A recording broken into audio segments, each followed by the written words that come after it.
பரிசுத்த ஸ்தலம், மகா பரிசுத்த ஸ்தலம், உட்பிரகாரம், வெளிப்பிரகாரம், கொடிக்கம்பம், பலிபீடம் எல்லாமே அப்படியே இருக்கும். ரெப்ளிகா அப்படியே டிட்டோ ஆதாரபூர்வமாக இன்னைக்கு நிரூபிக்கிறதுக்கு முடியும். இதற்கெல்லாம் ஆதாரம் இருக்கா? இருக்கு. ஏன்னா யாத்திராகமத்தில் தெளிவாக சொல்லப்பட்டிருக்கு. ஆண்டவர் சொன்னது, மோசை கொண்டானது எல்லாமே தெள்ள தெளிவாக சொல்லப்பட்டிருக்கு.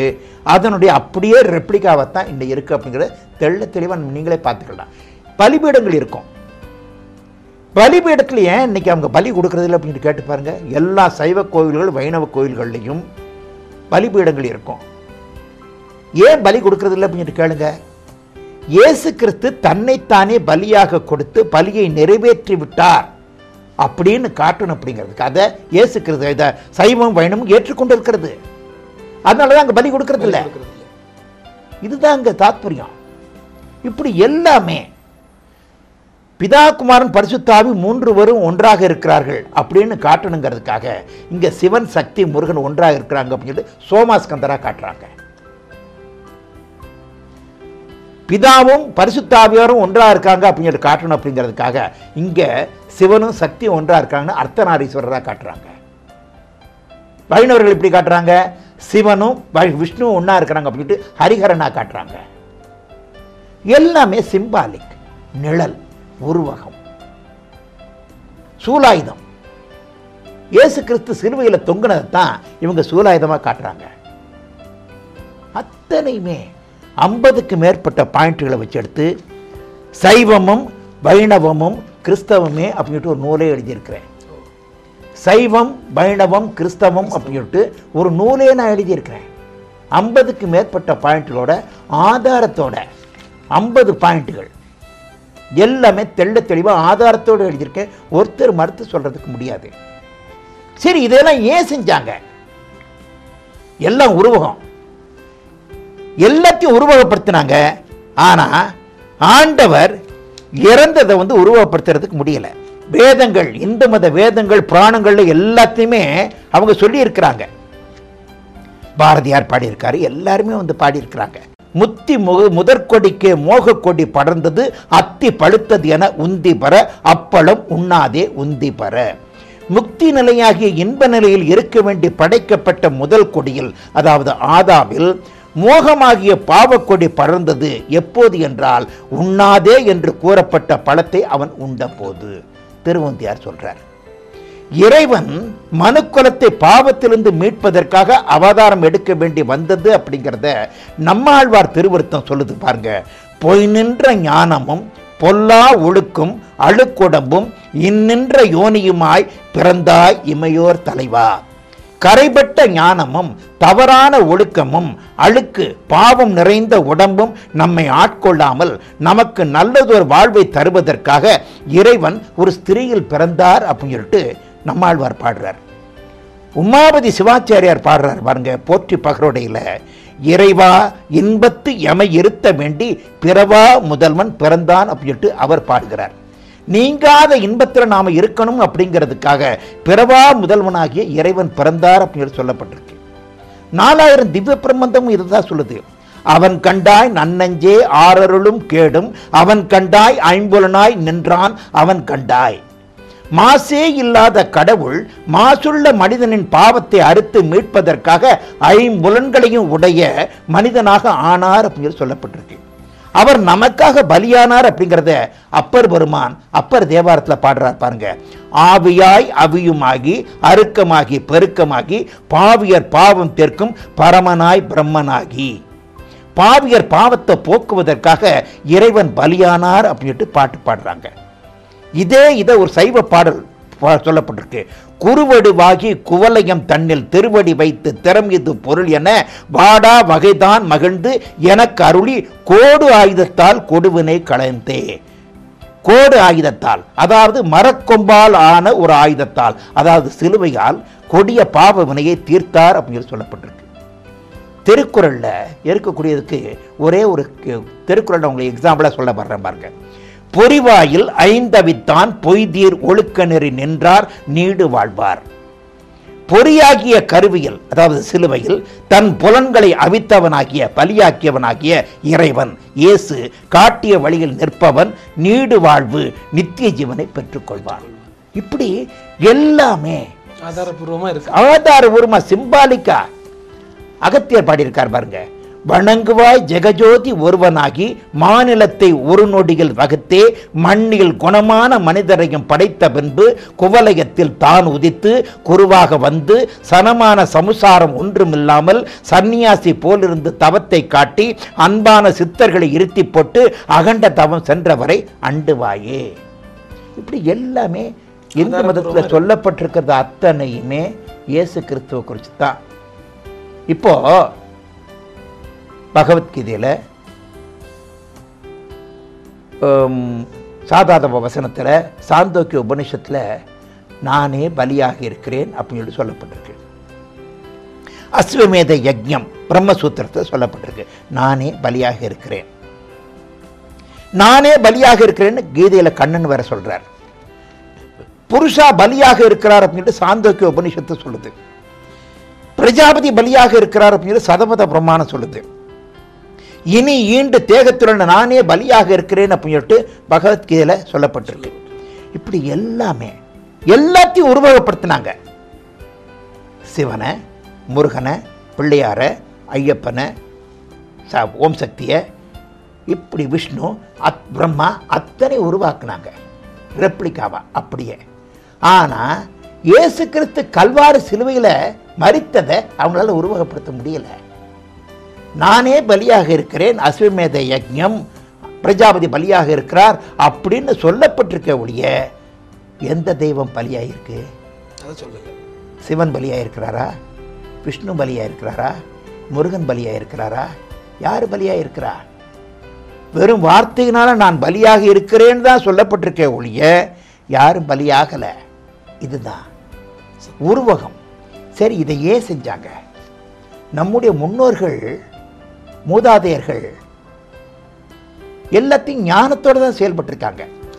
இப்போ சின்ன குழந்தைக்கு, ஒரு ப்ரீகேஜி ஸ்டூடெண்ட்டுக்கு போய் நீங்கள் 2 2 4 அப்படி சொன்னால் அது புரியாது. அதுக்கு நீங்கள் விளக்கம் கொடுக்கணும், செயல்முறை விளக்கம் கொடுக்கணும். எப்படி? இந்த கையில் 2 விரல் எடுத்துக்கோ, இந்த கையில் 2 விரல் எடுத்துக்கோ, மடக்கு 1 2 3 4, இப்போ 4 ஆயிடுச்சா அப்படின்னு சொல்லிட்டு நம்ம விரலை வச்சுட்டு சொல்லி கொடுக்குறோம். பெரிய ஆளான பிறகு விரல் வச்சா நம்ம எண்ணிட்டு இருக்கிறோம். அதே மாதிரி இவங்க முதல்ல உருவ வழிபாடு. கடவுளுக்கு உருவம் கிடையாது, அருரூபமாக இருக்கக்கூடியவர் அவர். இதை சித்தர்கள் தெரிஞ்சுக்கிட்டு இருக்காங்க, எழுதியிருக்காங்க, எல்லாம் பண்ணியிருக்காங்க. ஆனால் இவங்கள சாதாரண மக்களால் அதை ஏற்றுக்கொள்றதுக்கு முடியலை. இவங்க அந்த காலத்தில் நினைவுக்கல் வழிபாடு தான் பண்ணிக்கிட்டு இருந்தாங்க. நாட்டுக்காக, தேசத்துக்காக, இனத்தாருக்காக, ஜனத்தாருக்காக, தேசத்தின் அதிபதிக்காக, ராஜாவுக்காக உயிர் நீத்த அந்த தியாகிகள் நினைவாக நினைவு கல்கள் நட்டு வைப்பாங்க. மற்ற கல்களை விட்டு இது வேறுபடுத்தி காட்டணும் அப்படிங்கிறதுக்காக அது மேலே எண்ணெயை பூசி வைப்பாங்க. இதுக்கு நினைவுக்கல் அப்படின்னு சொல்லிட்டு பேர். இது பழைய ஏற்பாட்டிலே இருக்கு. பைபிளில் மோசே கல் நட்டான். கானான் தேசத்தை யோசுவா ஜெயிச்ச உடனே அங்கே கல்லை எடுத்து நட்டான் அப்படின்ட்டுலாம் எல்லாம் வேதத்தில் எல்லாம் தெளிவாக சொல்லப்பட்டிருக்கு. இதெல்லாம் நினைவு கல் அல்லது கல் தூண் அப்படின்னு சொல்லி சொல்லப்பட்டிருக்கு. நினைவு தூண் அப்படின்னு சொல்லி சொல்லப்பட்டிருக்கு. இப்போ இந்த நினைவு தூண், இந்த நினைவு கல், அதுதான் பின்னாடி சிவலிங்கமே வந்துச்சு. சிலப்பதிகாரத்தில் இதை கொற்றவை, கந்து அப்படின்னு சொல்லப்பட்டிருக்கு. இதான் பின்னாடி சிவலிங்கம். ஸோ இவங்க நினைவு கல்லை வச்சு தான் இவங்க கும்பிட்டாங்க. ஒரு உருவம் மாதிரி வச்சு கும்பிட்டாங்க. உருவமே இல்லாமல் எப்படி கும்பிட்றது, தியானிக்கிறது கஷ்டமாக இருக்கே அப்படிங்கிறதுக்காக முதல்ல இவங்களுக்கு ஒரு உருவத்தை வச்சுட்டு பழகிக்கிடட்டும். அதுக்கப்புறம் ஆன்மீகத்தில், பக்தியில், ஆவிக்குரிய ஜீவியத்தில் வளர்ந்தா பிறகு இது எல்லாத்தையும் விட்டுருவாங்க. உருவகத்தை விட்டுட்டு நிழலை விட்டுட்டு நிஜத்தை பிடிச்சிக்கணும் அப்படிங்கிறதுக்காக பெரியவர்கள் இதெல்லாம் செஞ்சாங்க. ஆனால் கடைசி வரைக்கும் அவங்க உருவகத்தையே பிடிச்சிட்டு இருக்காங்க, நிழலையே பிடிச்சிட்டு இருக்காங்க. நிழலை பிடிச்சா, உருவகத்தை பிடிச்சா பரலோகம் போக முடியாது. நிஜத்தை பிடிச்சா தான் மாத்திரம்தான் போகிறது முடியும். இந்து மத வேதங்களில், புராணங்களில் சொல்லப்பட்டிருக்கிறது எல்லாமே இயேசு கிறிஸ்துவத்தான். ஏதோ ஆதாரபூர்வமாக இன்னைக்கு சைவம், வைணவம், கிறிஸ்தவம்னு எழுதியிருக்கிறேன். சித்தர்கள் கண்ட மெய்ப்பொருள் அப்படின்ட்டு எழுதியிருக்கிறேன். இல்லை, அப்படிப்பட்ட ஒரு மாற்றம் இயேசு கிறிஸ்துவனால உங்களுக்கு கிடைச்சிருக்கு. ஆமாம். அப்போ நீங்கள் அந்த இயேசுவின் சுவிசேஷத்தை சொன்னால் போதுமே, எதுக்காக நீங்கள் இதெல்லாம் செய்துட்டு இருக்கிறீங்க? Very good. நல்ல கேள்வி. இல்லை, ஏன்னா இது இப்போ நீங்கள் திடீர்னு திருக்குறள் ஒரு கிறிஸ்தவ நூல் இந்த மாதிரி புது காரியங்கள் புதிய ஒரு இதுகள் வரும் பொழுது நீங்கள் ஆதாரம் வச்சிருக்கிறீங்க. ஆனால் நீங்கள் சுவிசேஷத்தை மட்டும் சொல்லிட்டு சொன்னா போதாதா? எதுக்காக நீங்கள் இந்த காரியங்களை குறித்து பேசி? Very good, very good. இப்போ யார்கிட்ட சொல்றீங்க? சுவிசேஷத்தை நீங்க ஒரு கிறிஸ்தவன்ட்ட சொல்லலை, இந்துக்கள்கிட்ட சொல்றீங்க. இந்துக்கள்கிட்ட போய் ஐயா பைபிளில் இது சொல்லப்பட்டிருக்கு அப்படின்னா அவன் என்ன சொல்லுவான்? உங்கள் பைபிளை நீங்களே வச்சுக்கோங்க, எங்களுக்கு பகவத்கீதை இருக்கு அப்படின்னு சொல்லுவான். உங்கள் பகவத்கீதையிலே என்ன சொல்லப்பட்டிருக்கு? தேவாலய திருவாசகத்திலே என்ன சொல்லப்பட்டிருக்கு? 4000 திவ்ய பிரபந்தத்திலே என்ன சொல்லப்பட்டிருக்கு? பிரம்மசூத்திரத்திலே என்ன சொல்லப்பட்டிருக்கு? சிவஞான போதத்திலே என்ன சொல்லப்பட்டிருக்கு? திருக்குறள்லேயே என்ன சொல்லப்பட்டிருக்கு? சொல்லுங்க. சுவிசேஷத்தை அறிவிக்க வேண்டிய முறை இதுதான். இன்னைக்கு 2000 வருஷத்தில் இன்னைக்கு சுவிசேஷம் இந்தியாவில் பரவாமல் இருக்கிறதுக்கு காரணம், முதல்ல நீங்கள் கேள்வி கேட்டீங்களே, அதுக்குண்டான பதில் இதுதான். நாம சுவிசேஷத்தை எப்படி அறிவிக்கணுமோ அப்படி அறிவிக்கல. நாம கிறிஸ்டியானிட்டியை வெஸ்டர்னைஸ் பண்ணி வச்சிருக்கிறோம். கிறிஸ்தவம் ஒரு வெளிநாட்டு மதம், இயேசு கிறிஸ்து ஒரு வெளிநாட்டு கடவுள் அப்படின்னு சொல்லிட்டு ஒரு இம்ப்ரெஷனை நம்ம கிரியேட் பண்ணி வச்சிருக்கிறோம். இதுக்கு யார் காரணம்? நாம கிறிஸ்தவங்க, ஊழியக்காரங்க, நாம தான் காரணம். தோமாவளி வந்த அந்த ஆதி இந்திய கிறிஸ்தவத்தை ஒதுக்கிட்டோம். அதை நம்ம எடுத்து சொல்லணும். கிரேக்கனுக்கு கிரேக்கனை போலவும், நியாயப்பிரமாணம் இல்லாதவர்களுக்கு அவர்களைப் போலவும், பலவீனருக்கு பலவீனரை போலவும் எல்லாருக்கும் எல்லாமும் ஆனேன், எப்படியாவது ஒரு சிலராவது ரட்சிக்கப்படும்படிக்கு அப்படி ஆனேன் அப்படின்னு சொல்லிட்டு பவுல் சொல்றாரு. நியாயப்பிரமாணம் இல்லாதவர்களுக்கு நீங்க அவர்களை போல சொல்லணும். அத்தனை பட்டணத்தில் பவுல் சொல்றாரு, நீங்கள் அறியாமல் ஆராதித்துக் கொண்டிருக்கிற தேவனை உங்களுக்கு நான் அறிமுகப்படுத்த வந்தேன் அப்படின்னு தான் சொன்னாரு. இன்னைக்கு இவங்க அறியாமல் ஆராதிச்சுக்கிட்டு இருக்கிறாங்க. இவங்க சிவனை கும்பிடுறாங்க, முருகனை கும்பிடுறாங்க, பிள்ளையாரை கும்பிடுறாங்க. ஆனா அதனுடைய மூலம் எது? அதனுடைய ஒரிஜினல் என்ன? நிஜம் என்ன? பிதா குமாரன் பரிசுத்த ஆவி, கிறிஸ்தவம். இப்படி சொன்னாதான் அவங்களுக்கு புரியும். ஆமா, இப்படி நீங்க செய்யும் பொழுது, இவ்வளவு ஆதாரபூர்வமாக சத்தியத்தை வெளியே கொண்டு வரும் பொழுது எதிர்ப்புகள் அதிகமா இருக்குமே. எதிர்ப்புகள் இருக்கிறதுக்கு வாய்ப்புகளே இல்லை. நம்பர் 1. ஏன்னா இதுதான் உண்மை, இதுதான் சத்தியம்.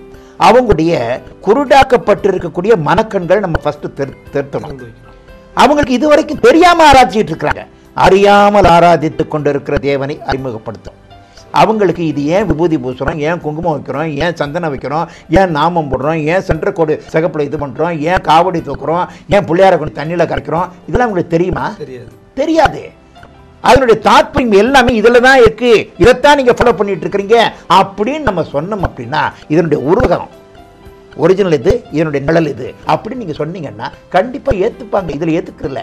ஏன்னா நாம அவங்களை இழிவுபடுத்தலை, அவங்களை குற்றப்படுத்தலை, சத்தியம் சொல்றோம். இதுதான் சத்தியம். ஏன்னா இதுதான் உண்மை. இதை நம்ம எடுத்து சொல்றோம். காதுள்ளவன் கேட்க கடவுள். இத்தனை தெளிவா சொல்லியும் ஆதாரத்தோட சொல்லியும் நான் பைபிள் இருந்து சொல்லலை, இந்து மத வேதங்கள் புராணங்கள் சித்தர்கள் என்ன சொல்லியிருக்காங்கன்னு சொல்லியும் அவங்க ஏத்துக்கல அப்படின்னா நம்ம என்ன சொல்ல முடியும்? எல்லாத்தையும் சத்தியமா வெளிச்சு தெரிச்சு சொன்ன அப்புறம் நான் மாட்டேன் அப்படின்னு சொன்னாங்க அப்படின்னா, நான் கண்ணு மூடிட்டு கோயில்கள் தான் போய் விடுவேன், கிணத்துல தான் போய் விடுவேன்னா போ, அவ்வளவுதான் நான் சொல்லுவேன். இதை பிடிச்சிட்டா நீ பரலோகம் போறதுக்கு முடியாது, கைலாசம் போக முடியாது, சொர்க்கம் போக முடியாது, வைகுண்டம் போறதுக்கு முடியாது, பரலோகம் போறதுக்கு முடியாது. இதுதான் அப்படின்னு நாம எடுத்து சொல்லணும். நாம எடுத்து சொல்ல வேண்டிய விதத்தில் நம்ம சொன்னோம்னா கண்டிப்பா அவங்க ஏத்துப்பாங்க. முதல்ல நாம கிறிஸ்தவங்க நம்ம புரிஞ்சுக்கணும். அந்நிய தேவனுடைய பேரை நான் உச்சரிக்க மாட்டேன் அப்படின்னு சொல்லிட்டு சிவன் பேரை சொல்றதா, முருகன் பேரை சொல்றதா, பிள்ளையார் பேரை சொல்றதா அப்படின்னு சொல்லிட்டு நாம ஒதுங்கணும் அப்படின்னா சுவிசேஷம் பரவாது. அதனாலதான் இன்னைக்கு பரவாயில்ல. அதனாலதான் இந்த 4% இருக்கிறோம். ஆமா, இன்னைக்கு நீங்க சுவிசேஷம் பரவணும் அப்படின்னா அவனுக்கு அவன் பாஷையில சொல்லுங்க, அவனுடைய புராணங்கள்ல என்ன சொல்லப்பட்டிருக்குன்னு சொல்லுங்க. அதுக்கு முதல்ல நீங்க தெரிஞ்சுக்கணும் சைவ வைணவத்தில் என்ன எழுதப்பட்டிருக்கு, இன்னைக்கு இந்து மத வேதங்களோட புராணங்களில் என்ன சொல்லப்பட்டிருக்கு, இது எல்லாம் இந்து கிறிஸ்தவத்தை தான் சொல்லுதுங்கிற நீங்க தெளிவா தெரிஞ்சுக்கிட்டீங்கன்னா ஆட்டோமேட்டிக்கா நீங்க ஈஸியா சொல்றதுக்கு முடியும். அவங்க கண்டிப்பா ஏத்துப்பாங்க.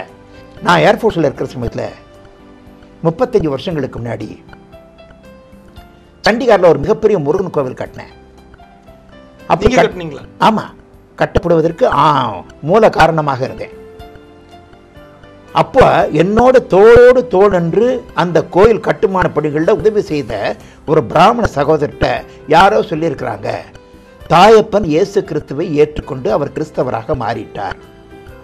வாயக்கழுவு, யாரை பற்றி சொல்கிற? தாயப்பனை பற்றியா?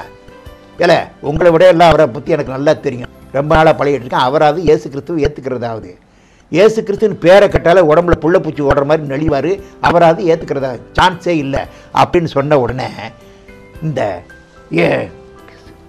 என் அழுகையும் ஆனந்த புதுவாழ்வும் அப்படிங்கிற இந்த சாட்சி நூலை காட்டி பின்னாடி இருக்கக்கூடிய அந்த ஃபோட்டோவை காட்டியிருக்காங்க. இதை பார்த்த உடனே அவருக்கு ஆடி போயிட்டார்.